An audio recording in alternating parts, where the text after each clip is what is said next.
in the JAMB. You could see how technical glitch consumed 379,000 results, leading to the suicide of one lady. But here is the difference. Your Oloyede man came out in tears, in total remorse, apologized, owned up, identified the polling units of that a retake, and to ameliorate the situation. I think that is wonderful, very honorable.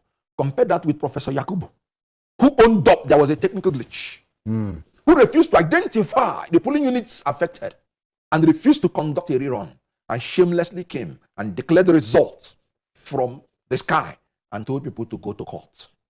They reminded Oloyede the JAMB register. People petitioned. He listened to them, investigated it, and said they were correct. People petitioned Yakubu, the opposition. On that day, he was declaring that result. And they played back his own tape, audio tape. He listened to it, yet he continued and told them to go to court. That's the difference between being honorable and being dishonorable.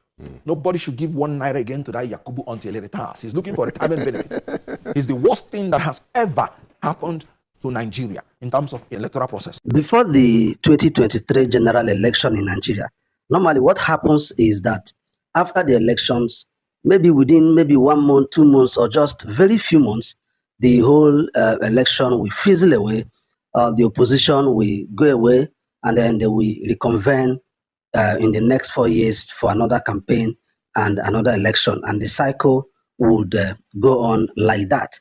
But all of that changed in 2023.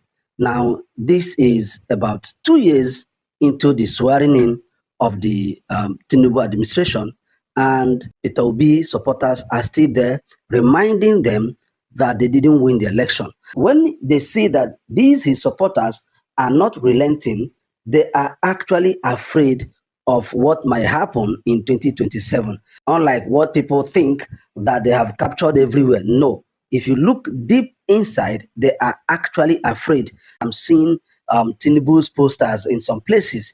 That is a sign of fear. It is not a sign of strength.